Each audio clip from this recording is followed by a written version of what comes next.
kita akan bersama salah satu kitab yang sangat baik, kitabnya sangat bagus, isinya sangat penting, dan yang menulis kitab ini itu bukan ulama luar, tapi ulama lokal, orang tua kita, seorang guru besar, Masya Allah, dan bahkan bergelar pahlawan nasional.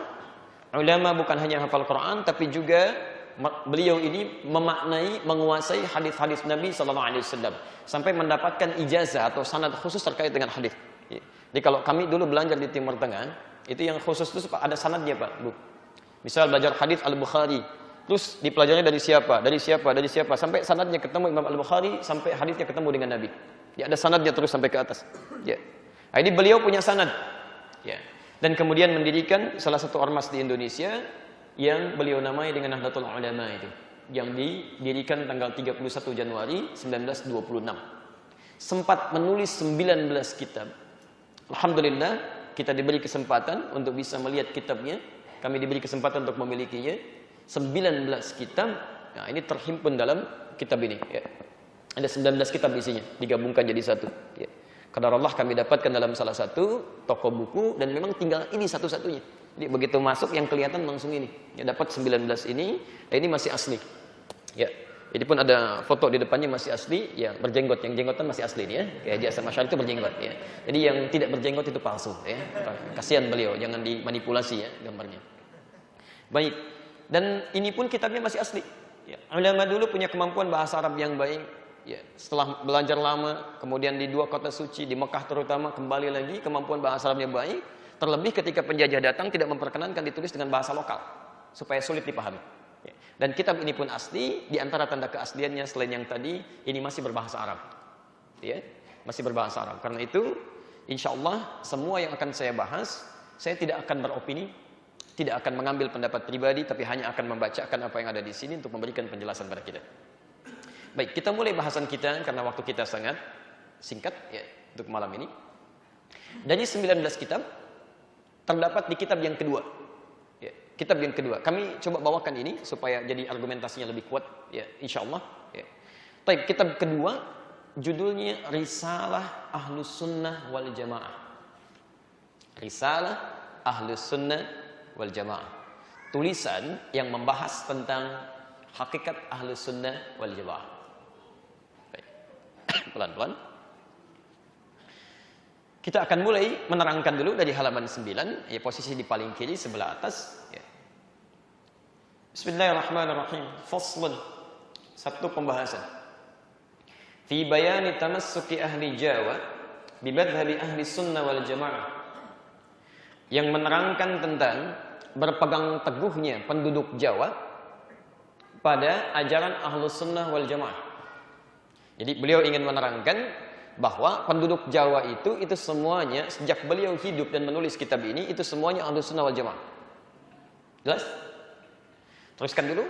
Wa bayan ibtida'i dhuhuril bid'ah wa intisyariha fi ardi Jawa. Dan akan menerangkan awal kemunculan bid'ah di tanah Jawa. Nanti kita akan lihat yang dimaksudkan bid'ah oleh beliau, ini sering saya sampaikan di beberapa tempat sampai malam ini, yang dimaksudkan ternyata bukan persoalan fikih yang dibahas di sini. Lebih daripada itu persoalan akidah. Ya, jadi bid'ah pertama itu bukan masalah fikih, masalah akidah. Kata beliau ada bid'ah itu kan sesuatu yang menyimpang, keluar dari tuntunan. Jadi ada aliran-aliran yang datang ke tanah Jawa, keluar dari konsep ahlus sunnah wal jamaah, itu aliran menyimpang, nggak benar, ya, bermasalah. Kemudian wantisyariha fi ardi Jawa, bagaimana penyebarannya di tanah Jawa. Wa bayani anwa'il mubtadi'in al-mawjudina fi hadzal zaman, sekaligus menerangkan ya, contoh-contoh kelompok-kelompok dan tokoh-tokoh ahli bid'ah itu di masa kini. Maksudnya masanya beliau. Masanya beliau. Saya baca langsung ya, saya agak cepat dan mohon izin kalau nanti ada sebagian yang saya lompati untuk menunjuk pada fokus yang kita bahas ya. Karena kalau kita bahas ini insyaallah sampai besok juga nggak kuat gitu ya. Baik. Qad kana muslimul aqtar al-jawiyah fil azman as-salifah al-khaliyah. Sungguh kata beliau, penduduk Jawa itu sejak dulu muslim Jawa itu seluruhnya muttafiqil ara'i wal madhhab wa muttahidil ma'khad wal mashrab. Semuanya kompak. Ya, satu sumber dalam beragama, satu jalan dalam ibadah, mereka semua ahlus sunnah wal jamaah. Ya, Saya percepat saja sampai kemudian ke paragraf yang kedua, di baris yang pertama sampai dengan baris yang kedua bahkan ketiganya. Thumma innahu hadatha. Kemudian terjadilah thumma innahu hadatha. Kemudian terjadilah fi 'amin 1330 hijriyatan pada tahun 1330 Hijrah. Ya. Tahun 1330 Hijrah. Saya ulang. Sekarang tahun berapa? 1438. Berarti kalau 1438 dikurangi 1330 keluar 108 tahun. Jadi ibu dan bapak sekalian, teman-teman, kata beliau 108 tahun yang lalu dari sekarang. Ya. Beliau kisahkan. Tiba-tiba innahu hadatha fi 'ami 1330 hijriyatan ahzabun mutanawwi'ah. Muncul kelompok-kelompok, aliran-aliran, pemikiran-pemikiran yang tidak jelas. Bukan kelompok biasa, tapi sudah membawa nilai-nilai agama di dalamnya. Ya, sudah membawa nilai-nilai agama di dalamnya. Jadi, kata beliau, tanah Jawa tadinya semuanya baik, Ahlussunnah wal Jamaah, tiba-tiba muncul aliran-aliran yang meresahkan. Berbeda dengan konsep Ahlussunnah wal Jamaah, mulai menyimpang dia. Ya.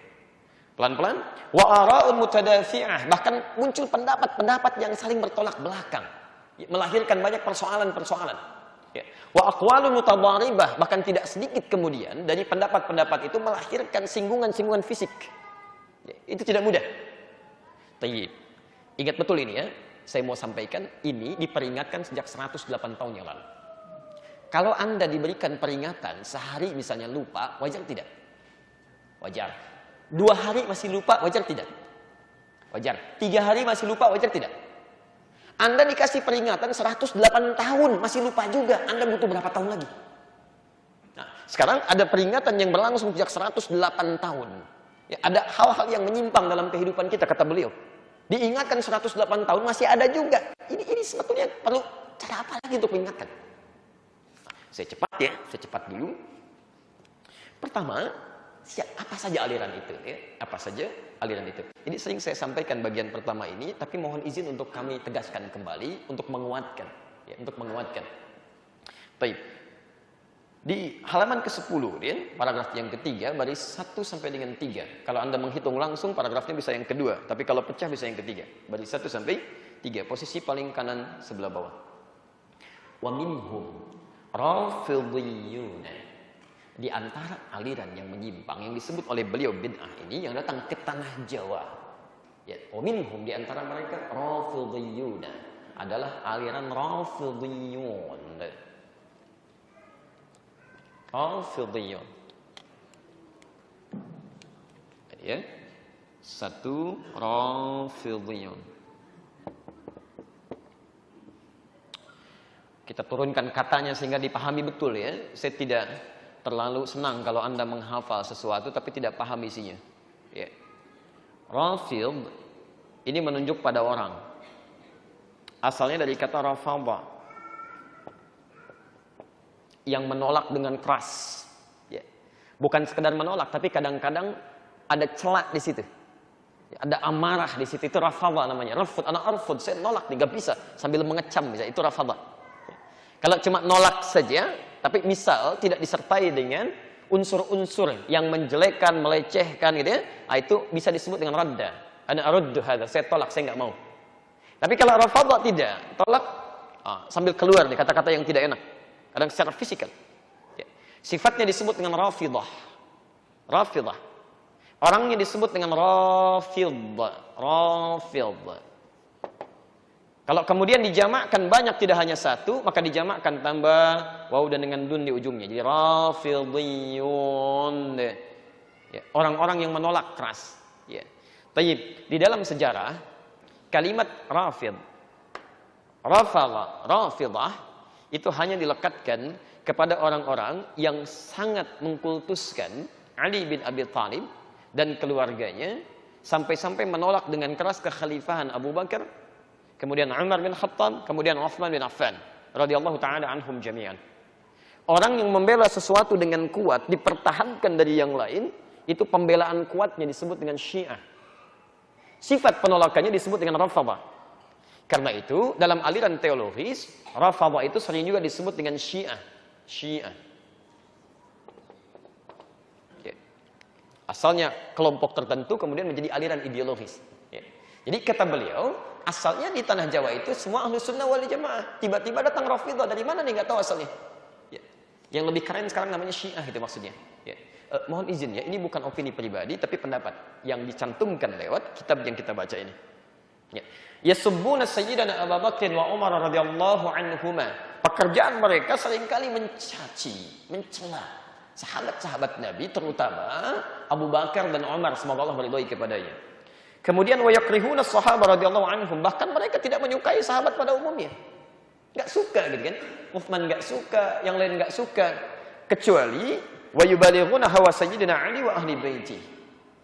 Kecuali yang mereka kultuskan, angkat dan tinggikan yaitu Ali dan keluarga baitnya.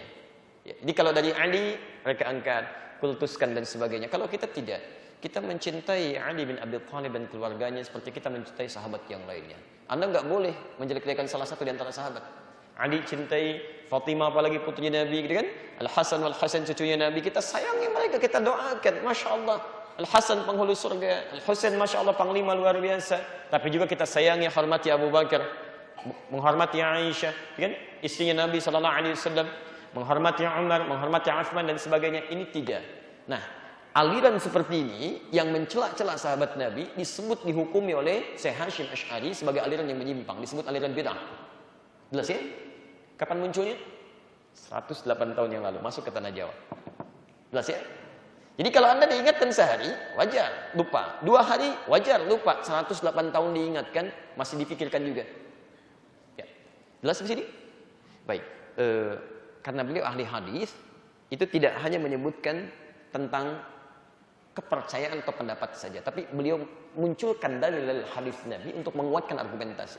Saya bacakan di antara hadisnya banyak sekali, salah satunya saya bacakan ya. Ya. Kata beliau, halaman 11 ya.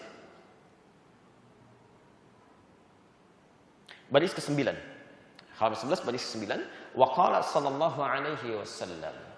Kata beliau, terkait persoalan ini, Nabi sallallahu alaihi wasallam pernah mengingatkan, la tasubbu ashabi. Jangan sekali-kali kalian mencela sahabat saya. Jangan sekali-kali kalian mencela sahabat saya. Fa innahu yaji'u qaumun fi akhiriz zaman. Karena sungguh nanti akan muncul satu kelompok di akhir masa. Di akhir zaman akan tiba satu kaum. Ya, satu kelompok yasubbuna ashabi. Mereka senang sekali mencela sahabat-sahabat saya. Perhatikan, lihat bagaimana tegasnya Nabi menyampaikan larangan ini. Fala tusallu alaihim wa la tusallu ma'ahum. Kalau mereka meninggal jangan disolatkan, kalau kamu hidup dengan mereka jangan solat dengan mereka. Ya. Ini enggak ada pernyataan keras semacam ini. Enggak ada pernyataan keras kecuali pada sesuatu yang sangat berbahaya. Anda tinggal dengan mereka, kalau mereka enggak tobat jangan sholat dengan mereka, termasuk jangan sholatkan. Kalau enggak tobat dalam hidupnya, meninggal jangan disolatkan kata Nabi. Baik. Kemudian wala tunakihuhum, jangan besanan dengan mereka. Jadi kalau di antara mereka punya anak, Anda punya anak misalnya, itu jangan, enggak boleh dinikahkan. Kata Nabi jangan, dilarang oleh Nabi. Tidak mungkin Nabi mengatakan demikian kalau ada sesuatu di situ yang sangat diwaspadai, harus ada yang penting di situ. Kemudian wala tujalisuhum, jangan sertai mereka. Jangan duduk dengan mereka. Kalau seminar enggak usah diikuti, bukunya enggak usah dibaca, tayangan enggak usah dilihat supaya tahu bahwa itu menyimpang. Dengan itu dia kembali. Ya, jelas ya?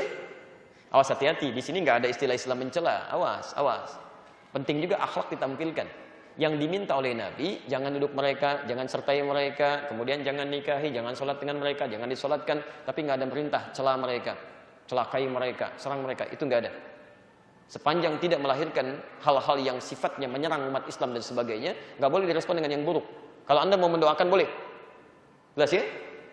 Baik. Kemudian wa in maradu fala ta'udu, bahkan kalau sakit nggak usah ditengok.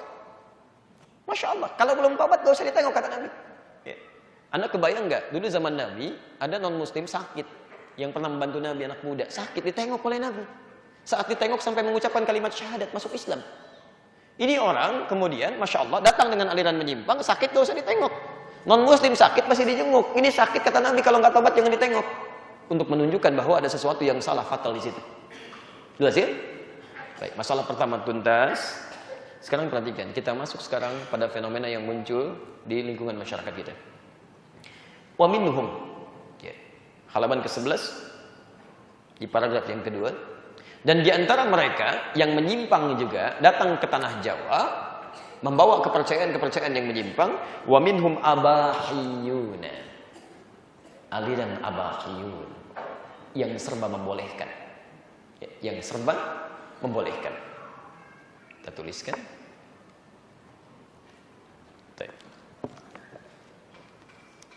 Sudah. Aliran abahiyun yang serba membolehkan.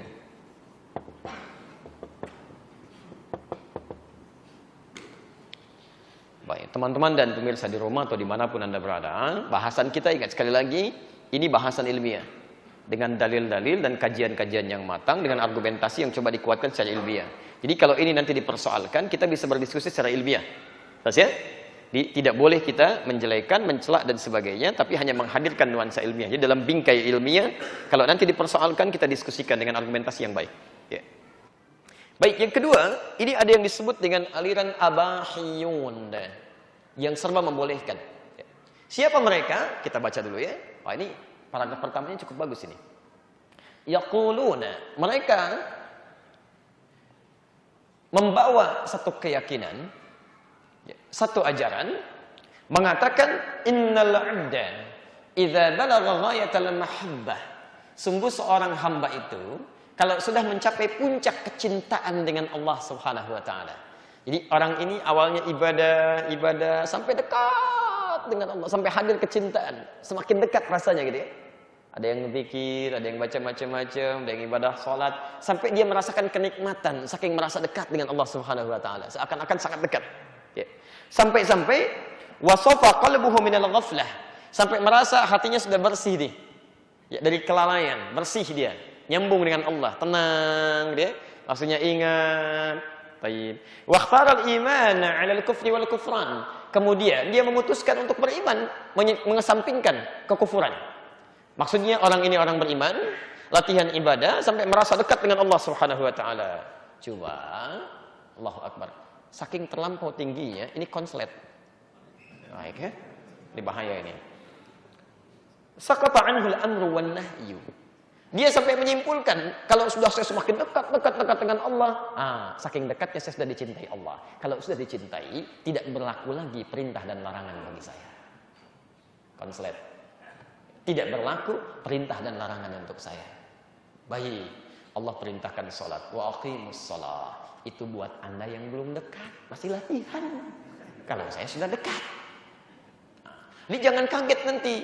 Kalau ada orang yang Masya Allah gitu kan, pakai jubah, macam-macam, gelarnya macam-macam. Sekarang kan banyak ya. Saya agak bingung nih, sekarang ini antara kiai dengan dukun, itu bedanya tipis banget dari segi penampilan. Ya, ada yang pakai jubah, jubahnya kadang-kadang panjang. Ada yang lebih besar dibandingkan Batman, macam-macam lah pokoknya itu. Ya, ada yang panggilannya kiai, aki, apalagi itu. Ada kanjeng, ada segala rupa gitu ya. Nah, itu kalau masuk pada kategori seperti ini, dia misal, mohon maaf, tidak kelihatannya ibadah, tapi seperti orang alim, itu menyimpang. Itu menyimpang. Allahu akbar, Allahu akbar. Pak Kiai, kok Pak Kiai nggak sholat? Kan sudah azan. Ade masih latihan. Kalau Pak Kiai jasadnya di sini, tapi rohnya sedang bersama Allah. Wah. Nabi aja masih sholat. Nabi, Rasul, manusia paling takwa di muka bumi, paling dekat dengan Allah. Sholat sunnah sampai bengkak-bengkak kakinya. Pak Kiai siapa? Ya, surga belum jelas gitu kan. Anda bukan Nabi, bukan Rasul. Ya Allah, tidak ibadah, itu menyimpang. Jadi Anda kalau diajak latihan-latihan apapun di awal-awalnya ya, kemudian dihadirkan suasana kedekatan tertentu, tapi ujung-ujungnya nggak sholat, itu aliran menyimpang. Saya teruskan dulu, belum selesai. Nanti Anda akan menemukan kalimat yang sangat unik nih. Ya. Bahkan dia menyimpulkan wala yudkhiluhullahu an-nara birtikabil kabair. Bahkan kalaupun saya mengerjakan dosa yang dianggap besar, Allah nggak akan masukkan saya ke neraka. Saya akan dekat dengan Allah. Ya. Meninggalkan sholat itu dosa besar. Nggak Jumatan, salahnya fatal. Orang ini nggak sholat nggak apa-apa katanya. Udah dekat dengan Allah kok. Apa ibadah dia? Nah, saya bacakan cepat. Wa ba'dhum yaqul, bahkan di antara mereka menegaskan bahwa, lihat kalimatnya, innahu tasqatu anhu al-ibadatu adh-dhahirah. Bagi kami yang zahir-zahir kayak gini udah enggak berlaku, itu masih latihan.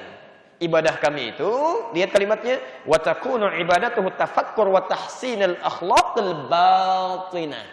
Yang penting bagi kami itu, lihat, tahsinul akhlaqil batinah, tafakkur, kontemplasi, merenung, tapa, terus memperbaiki perilaku agar tidak menyimpang. Yang penting tidak mencela orang. Yang penting tidak mencelakai orang. Ya, enggak salat enggak apa-apa. Tahsinul akhlaqil batinah, yang penting batinnya itu baik, tenang. Maka dikenallah kemudian, karena batin yang jadi aspek utama, maka dikenal dengan aliran kebatinan. Yang lain-lain sudah lewat. Jadi kalau ada aliran seperti itu misalnya, itu kebanyakan alirannya, bikin konflik. Ya, di sholat sudah enggak, ya, udah macam-macam sudah tidak. Dia merasa sudah latihan. Ya, orang puasa 30 hari Ramadan, dia 40 hari. Pergi ke hutan sana kan, begitu pulang-pulang bawa keris. Masya Allah, macam-macam lah. Ya. Nah, tapi pada sisi yang tidak tepat, sholat sudah enggak dilakukan lagi, ibadah yang lain sudah enggak ada. Yang penting kita itu baik, tidak mencela orang, hati kita bagus. Ada yang seperti itu? 108 tahun yang lalu itu ada dan disebut menyimpang. Jelas ya? Saya bacakan fatwa ulama di sini. Fatwa ulama. Qala Sayyid Muhammad fi Syarh al-Ihya. Berkata Sayyid Muhammad dalam Syarh al-Ihya. Lihat kalimat ini, fatwa yang disampaikan oleh beliau. Wa hadza kufrun wa zindiqah wa dhalalah. Perbuatan semacam ini kufur, zindiqah, satu hal yang sangat fatal, menyimpang, keras, wa dhalalah, dan ini dhalalah, sesat. Jelas ya? Jadi jangan bangga kalau ketemu orang-orang yang kemudian mengatakan, wah saya sudah puasa sekian puluh hari, saya sudah begini, saya sudah begini. Ente nggak sholat, sama aja kufur. Ya, itu menyesatkan. Jelas di sini? Baik, teruskan sebentar ya. Ini lebih tinggi lagi, ya, lebih tinggi lagi ilmunya dibandingkan yang tadi. Ya. Jadi konon ada ilmu, ada ngelmu katanya. Ya. Kita lihat. Ya. Wa minhum man qala bi tanassukhil arwah وانتقالها آبد الآبد في الأشخاص تخرج من بدن الآخر من جنس أو غيره. Allahu Akbar. Di antara mereka ada aliran-aliran yang kemudian punya pandangan bahwa roh itu bisa pindah-pindah, datang bersemayam dalam jasad, dalam bentuk datang kepada jasad-jasad kita, atau dia dalam bentuk yang lain tapi datang. Sekarang bapak sedang datang ke sini, Pak. Kita dengar suaranya ya. Datang bersuara misalkan, mirip-mirip suaranya itu, mirip-mirip. Ya, dia pikir rohnya pindah, padahal bukan, mungkin jin yang diambil. Jin yang dulu menemani bapaknya dia panggil, minta bantuan. Dan sebagian minta kata Quran kepada jin, dia panggil, rohnya nggak pindah-pindah sebetulnya. Selesai. Ya. Saya kasihan ya hari-hari ini. Jin itu banyak kena fitnah. Hari-hari ini tuh, wah, ini Pak. Saya nggak tahu Pak, jin yang masuk ke tempat saya sekarang ini, jin ini butuh oksigen. Jin butuh oksigen. Ini aliran yang ini nih. Ini yang disebutkan jin pindah, bahkan nggak tanggung-tanggung. Dari dulu paling ngaku-ngaku tuh malaikat Jibril kan, yang kayak kemarin tuh pengen nurunin di Monas ya. Ada yang nabi, yang ini enggak, yang sekarang malaikat Israel. Malaikat maut datang kepada dirinya. Jin datang kepada dirinya. Jin kekurangan oksigen. Allahu Akbar, itu sesat. Sesat. Ya, ada jin kemarin yang baru kena gas air mata. Tangkap, coba isi dengan uang. Nggak bisa Pak, jinnya lagi nggak ada. Kemana? Kena gas air mata kan tadi katanya. Allahu Akbar, kasihan itu jinnya. 2 menit lagi sebentar ya. Ini menyimpang. Saya tutup dulu sebentar. Wa za'ama haula'i anna ta'dzibaha wa tan'imaha bihiha bihasabi zakaiha wa khaltiha. Dan mereka beranggapan bahwa nikmat tidaknya hidup mereka itu tergantung keadaan jin yang masuk kepada dirinya. Ini bisa bermasalah ini. Ini bisa kecanduan gitu ya. Hati-hati, bisa kecanduan. Jadi kalau jin itu tidak diberikan makan, tidak macam-macam dan sebagainya, itu berpengaruh pada keadaan dirinya.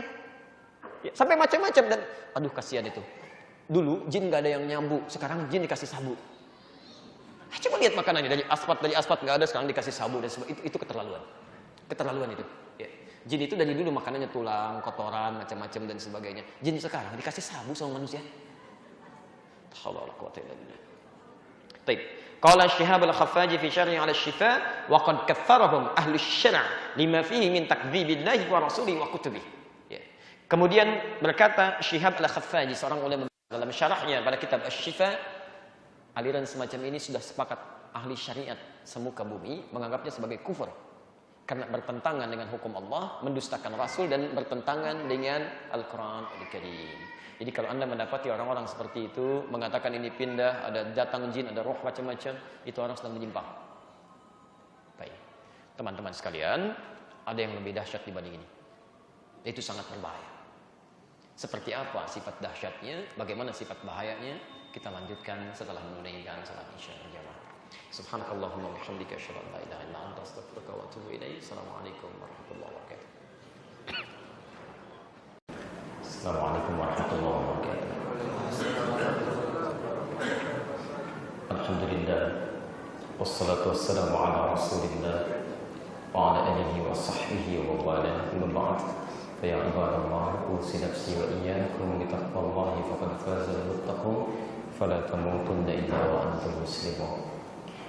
Saudara-saudaraku, alhamdulillah kita telah menunaikan salat Isya berjamaah. Semoga salat yang telah kita tunaikan berkenan diterima oleh Allah Subhanahu wa taala sebagai ibadah yang diikhlaskan hanya kepada-Nya. Kita kembali melanjutkan bahwa kini kita dihadapkan pada situasi-situasi bermunculan satu aliran-aliran atau kelompok-kelompok yang mengesankan nilai-nilai Islam di dalamnya, namun nampak dalam ramai yang tidak wajar sehingga memerlukan tanggapan-tanggapan baik dari sisi rasionalitas terlebih dari sisi spiritual. Karena itulah kajian malam ini menghadirkan solusi untuk persoalan dimaksud. Kita sudah tampilkan beberapa pandangan Kiai Haji Muhammad Hashim Asy'ari mengenai aliran-aliran yang beliau nilai sebagai penyimpangan dalam konsep beragama yang benar yang datang ke tanah Jawa diukur dari masa kita sekarang sejak 108 tahun yang lalu, kisaran 1330 Hijrah. Tadi kita sudah simpulkan diantaranya beliau sebutkan aliran Rafidhah.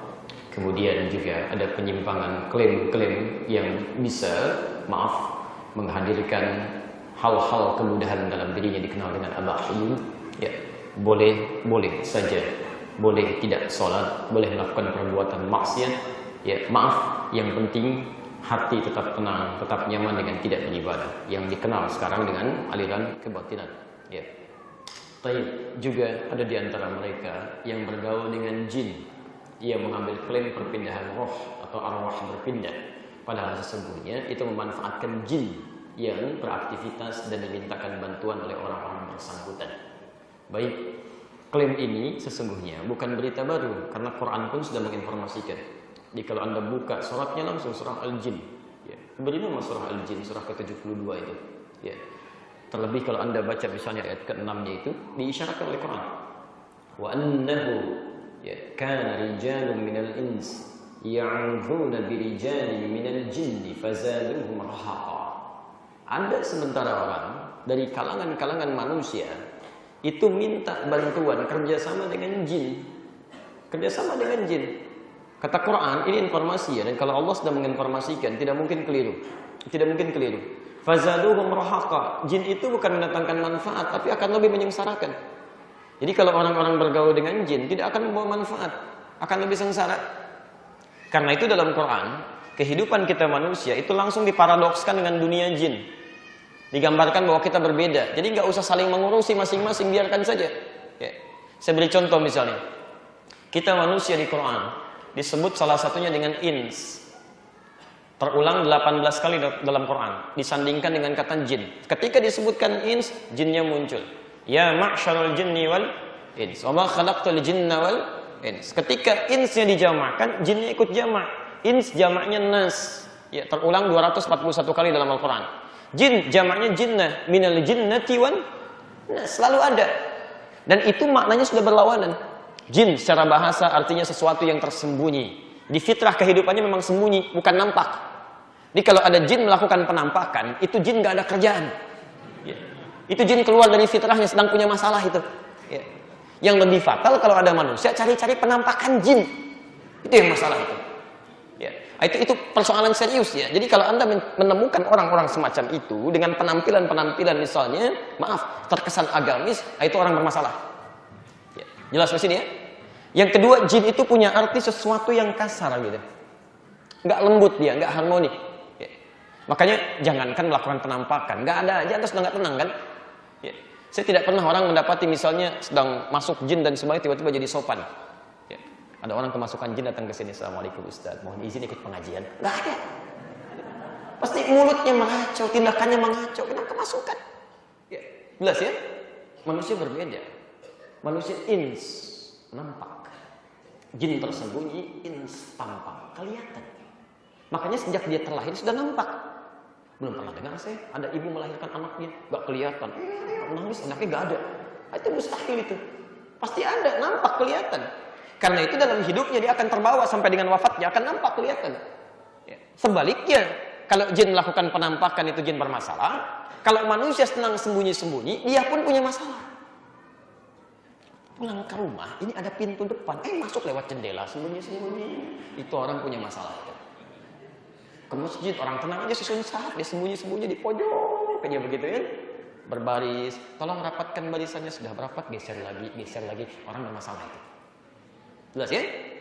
Termasuk maaf, ins dari kata unusa, anis, anas, lembut, tenang. Ya. Makanya orang yang namanya anis, anisa, anas itu cenderung tenang, lembut. Ya. Maaf. Kalau ada manusia kemudian melakukan tindakan-tindakan yang kasar, itu pun ada yang salah dalam fitrahnya. Karena fitrahnya penuh dengan kelembutan, ada yang keliru itu. Ada yang keliru. Jelas ya? Karena itu, kenapa di Quran disandingkan untuk menunjukkan dunianya beda, lain, gak usah saling mengurusi. Tapi ada orang iseng kadang-kadang minta bantuan, kerjasama dan sebagainya, itu persoalan. Saya melihat TV beberapa waktu yang lalu, ini ada persoalan serius, kan? Membawa nama agama, kemudian melakukan tindakan-tindakan yang tidak wajar. Nanti kita jawab sebentar lagi ya, logika-logika yang dimunculkan. Ada menggandakan barang, menghadirkan macam-macam dan sebagainya.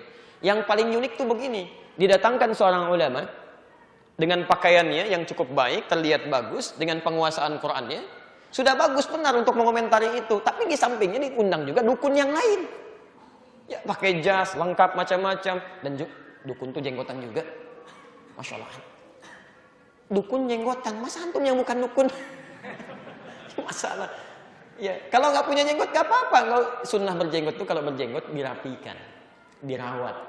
Ingat jangan salah baca hadis ya. Ya, jangan salah baca hadis-hadis tentang jenggot itu merawat jika punya jenggot, bukan menumbuhkan. Jadi kalau misalnya nggak punya jenggot, nggak usah maksa, nggak apa-apa. Itu fitrahnya, ada kebaikan. Beli obat sini, beli arang, kosok-kosok pakai timun, nggak usah. Nggak usah. Jadi begitu tumbuh, rawat dengan baik, itu sunnahnya. Ya. Nah ini yang repot nih diundang yang satu ulama, satu dukun. Sudah jelas diarahkan ke ayat Quran, diminta pendapat yang satu lagi, panggilannya ki lagi kan? Coba lihat, oh ini saya perhatikan, ini nggak benar, ini penipuan karena tidak ada energi terpancar dalam dirinya. Energi dari mana? Jadi yang jadi masalah gini, akhirnya masyarakat menyimpulkan, oh berarti kalau yang sana palsu, kalau dukun yang ini asli. Jadi lah minta pendapat ke situ, itu yang salah itu. Jelas ya? Jadi jangan sampai mengkantar sesuatu yang mungkar dengan kemungkaran yang baru, itu keliru. Ya. Awas, hati-hati ya, hati-hati. Jadi dari dulu yang kerjasama dengan jin itu sudah ada. Jadi yang sekarang tuh ketinggalan, jauh ketinggalan. Bukan cuma kesiangan, kepagian, kemalaman, macam-macam itu, ketinggalan semuanya. Ya. Baik. Yang jadi masalah tuh ada aja yang ikut tuh. Ya, kalau orangnya sih dari dulu juga udah ada, tapi pengikutnya, kenapa saban hari saban pagi banyak sekali? Ada yang keliru tuh. Kan sering katakan dari dulu, di kita ini, menurut penelitian sementara, ada satu penyakit yang susah hilang. Cepat kaget, gampang kagum.